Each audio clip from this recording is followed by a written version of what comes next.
Hey guys, Lisa Figueroa here, board certified criminal defense attorney in Florida. Here today to talk to you about the Edrick Faust case. Not sure if you've heard of it, but so if you don't know, Cat Not Williams has a great channel where they live stream trials, and it caught my eye, this case about Edrick Faust. I hadn't heard about it, and if you haven't heard about it, this case involves a 23-year-old UGA law student that was alleged to have been murdered, sodomized, and fatally stabbed in her own home while she was a first-year law student. This happened in Athens, Georgia, and this was a cold case. So cold cases, police do everything they can to investigate the case, but they have no leads, or did they? Now, I got to watch the opening statements, and I'm always curious because opening statements lays out the case. And I heard the prosecution. I don't remember anything really significant from the prosecutor's opening statement. It's, we have this evidence, the DNA turns up 20-something years later, they get a hit on the CODIS,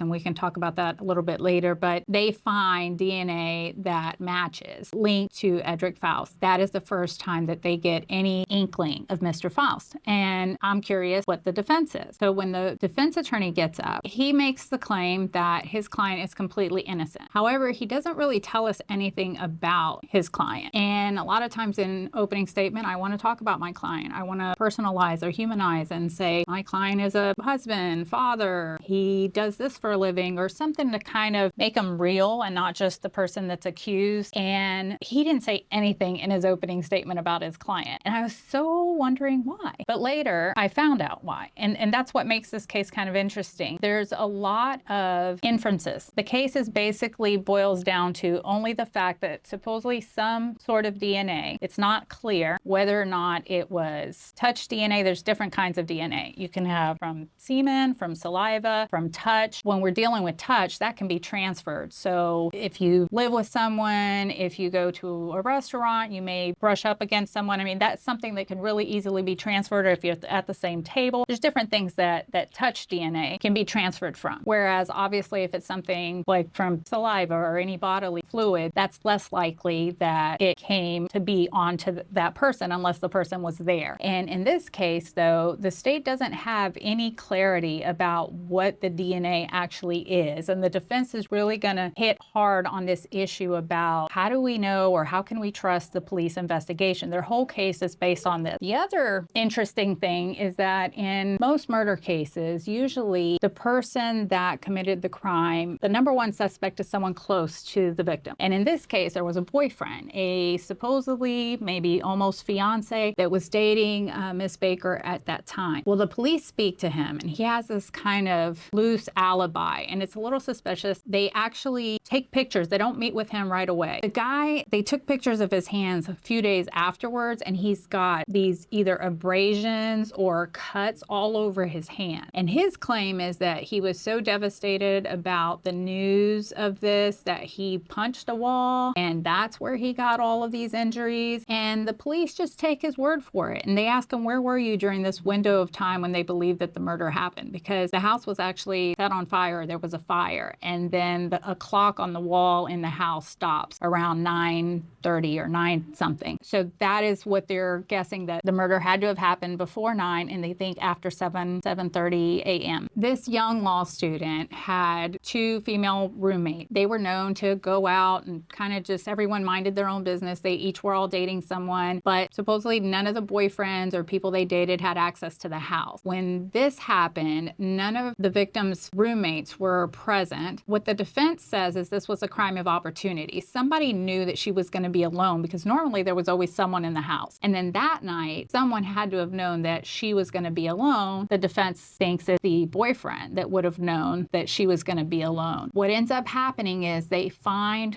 her body. There was a fire. Her body was stabbed, sodomized. They believe she was sexually assaulted and then left for dead in this home. But there's no signs of breaking in. There's no real evidence about how the suspect would have gotten in. I think the defense said something about a window. There was a window, so maybe the suspect got in through a window. It's really not clear, and I'm only catching bits and pieces of this, but what really stood out to me was cold cases are always interesting, that 20-something years later we get a DNA hit, and now someone is going to be accused of a crime that happened 20-something years before. And then what if you didn't do it? How do you present an alibi? Oh, where were you at 7 o'clock on such and such day? it's hard to know. It's hard to say and bring a witness when you're confronted with this so long afterwards. And apparently that's what happened. So Mr. Faust was arrested or detained. He did give an interview with the police and they questioned him and he denies knowing her, but they're saying his DNA was found in her. And so how could that be? Because of the nature of DNA evidence. I think jurors almost always think, well, gosh, DNA, if there's DNA there, it must be true. But what's a little sus in this case is you'll see as the DNA gets presented, there's also this evidence that supposedly they took hair fibers, hair samples. Hair was found around the victim's hands, on parts of her body, in the area of where the possible murder weapon would have been, and it was Caucasian hair, is what the defense says, and apparently it's not disputed that it was Caucasian hair that was found, which would be indicative that the suspect would have been Caucasian. And then the state goes and introduces, puts witnesses on crime scene people that here I collected this evidence and this is what was the evidence, and they open up the envelope and what's in it? Nothing.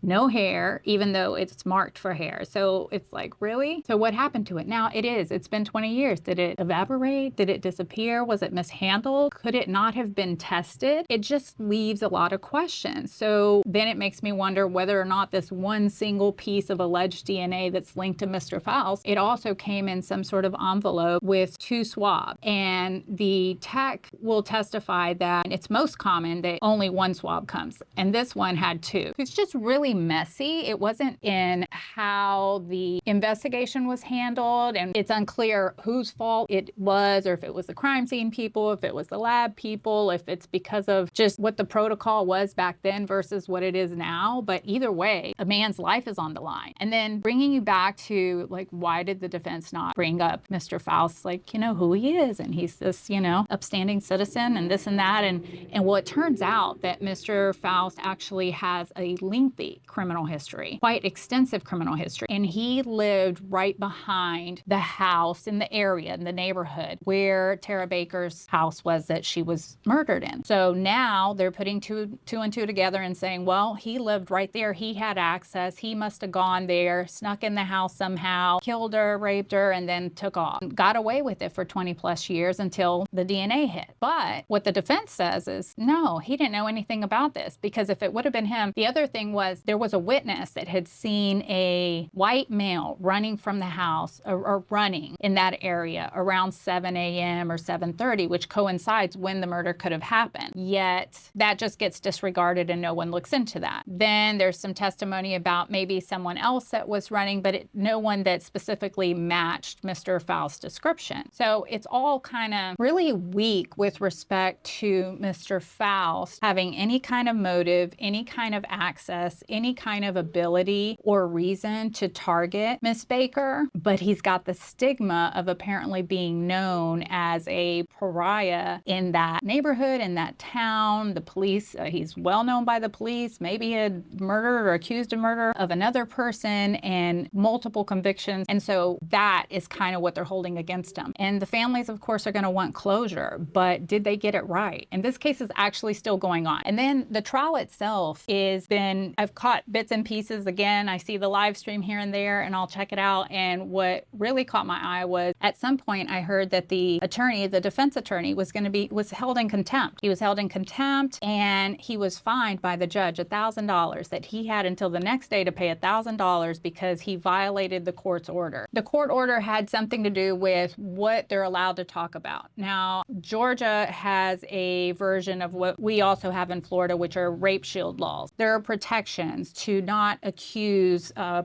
victim of a crime or victims in an SA crime. They are protected so that someone doesn't come and say, well, you were this kind of person, or maybe you had this kind of history and you were sleeping around with a lot of people and you were just known to have this reputation, and that be basically used against them when they're the victim. And even if that were true, that shouldn't factor into whether or not somebody did something to them or not. And so there's just really strict guidelines that the defense cannot accuse or put the victim basically on trial based on their past sexual behavior. And so the defense was trying to get in some information about her past and dating to show that the potential of how she may have run into Mr. Faust or maybe other individuals that could have been a suspect, and the court made a ruling to keep out some specifics around that. Apparently, the defense was pushing the line. Apparently, the defense was trying to get in some statements or some issues related to Chris Melton, which Chris Melton was the then boyfriend of Tara Baker, the one that had the cuts and abrasions on his hands and this kind of questionable alibi, who has a buddy who he vouches for him, but the police don't bother to go confirm with anyone else except just them. But during the opening statements, the defense had touched on some things that the judge and the prosecutor argued violated or step into that area of the rape shield law, and he had been warned. There's a process where in Georgia, apparently you have to file, and if you want to be able to use certain things, there's a process. They have to file a motion, the judge has to make a ruling, and that wasn't done, and apparently they'd already warned the defense about this, and that's why she ended up holding him in contempt. And then anytime an attorney is held in contempt, they could either fine you or even put you in jail. But she fined him $1,000. He had to pay that by the next morning, and he did, and then the trial continues. This trial's been going on now almost 2 weeks. Cat Not Williams is streaming it live. Check it out there. They have a very detailed analysis of everything that's been happening, and she's on it as each exhibit and what means what, because there's just a lot of evidence, even though none that directly implicates Mr. Faust except the one alleged hit that led them to him. So we will see. Closing arguments are going to be really telling. If you don't want to sit through a whole trial, you can almost always just check out the opening statements. You hear what they expect is going to come in the case, and then the closing statement will give you an idea of what actually came out in the attorney's arguments. And then I would love to see what you guys think the outcome's going to be, because this is one of those situations where, is he going to be guilty just because of his past? I doubt that he's going to testify. He did give a statement to the police. So what evidence, if anything, can the defense put on? Is it going to be enough? Is just one lone piece of DNA that is supposedly linked to Mr. Faust, are they going to question whether or not, because of either the sloppiness or because of the aging of the evidence or how it was preserved or not preserved, that it's not going to be enough to convict Mr. Faust in this case? Or are they going to think, look, he lived right there, he had the opportunity, they're going to believe Mr. Melton.